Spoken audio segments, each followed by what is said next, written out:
राहुल या जीजाजी, अमेठी में कांग्रेस की तरफ से कौन लड़ेगा 24 का चुनाव, आज इसकी तस्वीर लगभग साफ हो जाएगी। लेकिन इस बार अमेठी सीट पर कांग्रेस के लिए धर्म संकट भी बड़ा वाला है, क्योंकि एक तरफ राहुल गांधी हैं जो अमेठी में 2019 से पहले तक लगातार 3 चुनाव जीतते आए हैं, तो दूसरी ओर रॉबर्ट वाड्रा भी इस सीट से अपनी सियासी पारी को शुरू करने का मन बना चुके हैं। इस रिपोर्ट को देखिए।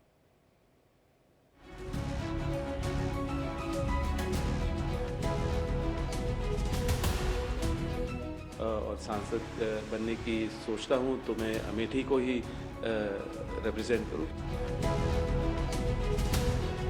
जो कहते हैं कि अमेठी गांधी खानदान का गढ़ है, वो अपने ओर से एक कैंडिडेट देने में इतना समय क्यों लगा रहे हैं? अब जैसे इन्होंने अमेठी से भागना पड़ा, अमेठी छोड़ा, अब मान के चलिए वो वायनाड भी छोड़ेंगे। अमेठी में नो डाउट जीजाजी आउट। राहुल का सियासी टूर, वाड्रा का सपना चकनाचूर। स्मृति की चुनौती, जीजाजी को नो एंट्री। कांग्रेस की कहानी, अमेठी में सिर्फ गांधी।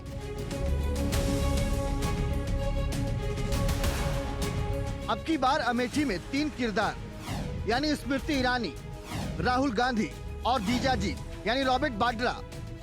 एक का नाम क्लियर है, बीजेपी ने अमेठी से स्मृति ईरानी के नाम को काफी पहले ही फिक्स कर दिया था, लेकिन कांग्रेस अभी भी अमेठी की सियासी कहानी में अपना मुख्य किरदार ढूंढ रही है, क्योंकि उसके पास इस बार 2 नाम हैं, यानी राहुल गांधी और जीजाजी रॉबर्ट वाड्रा।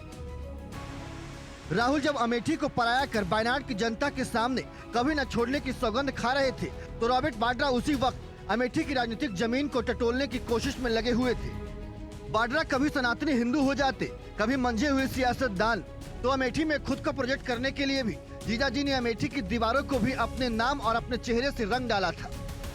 लेकिन कांग्रेस की अमेठी वाली इस कहानी में अब नया ट्विस्ट आ गया है। वायनाड में वोटिंग हो चुकी है, तो इस सीट को बाय बाय बोलकर राहुल गांधी एक बार फिर से अमेठी की ओर अपना बोरिया बिस्तर समेट के आ गए हैं। लेकिन राहुल की हसरत जीजाजी के अरमानों पर पानी फेर देगी, इतना तय है, क्योंकि वाड्रा काफी पहले ही अमेठी को लेकर अपने मन की बात दुनिया को बता चुके हैं। पूरे देश से पुकार है कि मैं सक्रिय राजनीति में आऊं, पर यह है क्योंकि मैं देश के लोगों के लिए हमेशा निकलता हूं, लोगों के बीच में रहता हूं। मैंने 1999 से वहां प्रचार किया, लोगों के बीच में रहा और 2004 में भारी बहुमत से सोनिया जी को जिता के लाए। वहां के लोग हमेशा चाहते हैं कि मैं उनके साथ उनके क्षेत्र में आऊं, और जो स्मृति ईरानी जी जो सांसद है वहां की, वो जो वादे किए थे वो पूरे नहीं किए। उनको लगा है कि जब भी स्मृति ईरानी जी ने संसद में मेरा नाम इस्तेमाल किया वो बेबुनियाद था। कोई आरोप जो लगाए वो उसको प्रूव नहीं कर पाए। अमेठी कभी कांग्रेस का गढ़ कहलाती थी, लेकिन 2014 में मोदी लहर के बाद अमेठी का मूड गांधी परिवार को लेकर बदलने लगा है। साल 1967 में अमेठी सीट का गठन हुआ था। इसके बाद सिर्फ 3 चुनाव ही ऐसे थे जो कांग्रेस हारी थी। राहुल गांधी ने साल 2004 में अमेठी की राजनीति में एंट्री ली थी, जिसके बाद राहुल ने बैक टू बैक 2004, 2009 और 2014 का चुनाव जीतकर हैट्रिक लगाई थी। लेकिन साल 2019 में बीजेपी की स्मृति ईरानी ने इतिहास रचा और उन्होंने राहुल गांधी को इस सीट से हरा दिया। स्मृति एक बार फिर से इस सीट से कांग्रेस के लिए सबसे बड़ी चुनौती बनी हुई है। कांग्रेस के सामने जहां राहुल और वाड्रा में से किसी एक को चुनने का धर्म संकट है, तो स्मृति की हुंकार भी कांग्रेस के दिल में इस सीट से फिर से हार का डर भरे हुए है। कांग्रेस के कार्यकर्ता रॉबर्ट जी को मांग रहे हैं, जीजा जी को मांग रहे हैं, पहले साले साहब को मांग रहे थे। उनका है जीजा हो या साला, अमेठी में हर वोटर है मोदी का मतवाला, भैया भूल जाओ।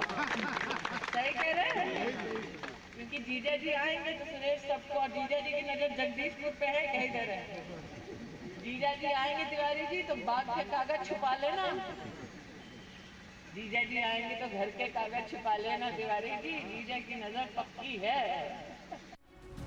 एक तरफ अमेठी तो कांग्रेस के सामने टेंशन रायबरेली की भी है। रायबरेली सीट भी इस बार करवट लेने के मूड में दिखाई दे रही है। दरअसल सोनिया गांधी राज्यसभा जा चुकी हैं। कांग्रेस को अपने एक और गढ़ को बचाने का संकट है। ऐसे में कांग्रेस को सोनिया की जगह प्रियंका ही एकमात्र ऑप्शन दिखाई दे रही है। कांग्रेस सीईसी की बैठक में आज अमेठी और रायबरेली दोनों सीटों पर उम्मीदवारों के नाम पर मुहर लगने की संभावना है। ऐसे में तय है कि अगर प्रियंका गांधी रायबरेली से चुनाव लड़ने के लिए हामी भरती हैं, तो ये फैसला कांग्रेसी कार्यकर्ताओं को जोश से भरने वाला जरूर होगा। Bureau report, India daily live. सीधा सहयोगी अनूप श्रीवास्तव का रुख करेंगे तमाम अपडेट्स के साथ। इस बड़ी खबर पर हमारे साथ जुड़ रहे हैं अनूप। आज लगभग पिक्चर जो है वो साफ हो जाएगी। क्या लग रहा है, रॉबर्ट वाड्रा अमेठी से क्या मौका उनको पार्टी देगी या फिर एक बार फिर राहुल गांधी की वापसी होगी? और दूसरा एक अहम सवाल है रायबरेली को लेकर, जो विरासत कांग्रेस की रही है वहां से नेहरू गांधी परिवार की, जिसमें सोनिया गांधी अब तक उसका प्रतिनिधित्व कर रही थी, क्या प्रियंका गांधी के हाथों में अब वो कमान सौंपी जाएगी? देखिए, अभी 3 दिन पहले हम लोग एक लाइव कर रहे थे और उस लाइव के दौरान हमारे एंकर मिहिर जी ने पूछा भी था ये सवाल, जब कन्नौज से अखिलेश यादव के नॉमिनेशन की बात सामने आई थी। उस वक्त ही मैंने कहा था और हमारे चैनल ने ये ब्रेक किया था कि अखिलेश यादव को लेकर अब कोई कंफ्यूजन नहीं है। अखिलेश यादव जो है नेक्स्ट डे वो करने वाले हैं नामांकन, और वही हुआ, उन्होंने नामांकन किया। और साथ ही साथ हमने इस बात की भी चर्चा की थी कि अगर अखिलेश यादव कन्नौज से चुनाव लड़ते हैं तो जाहिर सी बात है कि प्रियंका गांधी रायबरेली से और राहुल गांधी अमेठी से भी चुनाव लड़ सकते हैं, क्योंकि उत्तर प्रदेश में समाजवादी पार्टी और कांग्रेस पार्टी दोनों का गठबंधन है, इंडिया गठबंधन के ज्वाइंटली ये चुनाव लड़ रहे हैं। तो निश्चित रूप से अगर दोनों पार्टियों के जो राष्ट्रीय नेता हैं, राष्ट्रीय अध्यक्ष और राष्ट्रीय नेता हैं, अगर वो चुनाव लड़ते हैं तो निश्चित रूप से रॉबर्ट वाड्रा का नाम कहाँ से आया अनूप? रॉबर्ट वाड्रा का नाम कहाँ से आया? हालांकि वाड्रा जो है वो कई बार खुद भी कह चुके हैं कि अमेठी की जनता चाहती है मैं उनके बीच आऊं, लेकिन वाड्रा का नाम जो इस वक्त चल रहा है, इसको लेकर कितनी सच्चाई है? देखिए, मुझे नहीं लगता कि वाड्रा चुनाव लड़ेंगे, क्योंकि ऑलमोस्ट आज रात को ये फाइनल होने की पूरी संभावना है कि अमेठी से राहुल गांधी, और अमेठी से अगर राहुल गांधी मैदान में आते हैं तो निश्चित रूप से रायबरेली से प्रियंका गांधी सोनिया गांधी की विरासत संभालेंगी, क्योंकि सुल्तानपुर से मेनका गांधी को बीजेपी ने अपना प्रत्याशी बना दिया है।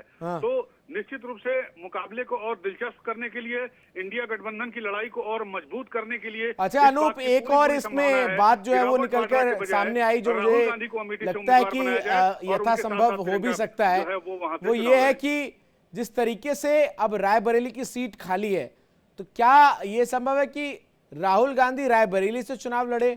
और चूंकि अमेठी में स्मृति ईरानी ने जिस तरीके से अपनी पैठ मजबूत की है, ऐसे में वहां से चुनाव जीत पाना थोड़ा सा मुश्किल जरूर नजर आता है अभी के लिहाज से, तो उसको आप कैसे देखते हैं? देखिए, अगर राहुल गांधी चुनाव लड़ते हैं अमेठी से और प्रियंका गांधी चुनाव लड़ती हैं रायबरेली से, अगर कांग्रेस का आला कमान सीईसी जो है आज रात इस बात को डिसाइड कर देता है और उनकी उम्मीदवारी का ऐलान आज या कल तक हो जाता है, तो निश्चित रूप से चुनाव में जो है वो काफी गर्मी आ जाएगी। देखिए, रायबरेली और अमेठी ये 2 ऐसी सीटें हैं जो कांग्रेस की पारंपरिक सीट रही है। ठीक है अनूप, बहुत बहुत शुक्रिया आपका तमाम अपडेट्स दर्शकों तक पहुंचाने के लिए। तो लगातार तमाम तस्वीरें जो हैं वो दर्शकों तक हम पहुंचा रहे हैं, किस तरीके से चुनाव को लेकर स्थिति है। कांग्रेस आला कमान आज फैसला करेगा कि रायबरेली और अमेठी से चुनावी मैदान में ताल ठोकता हुआ कौन नजर आएगा। छोटे से ब्रेक के लिए रुक रहे हैं।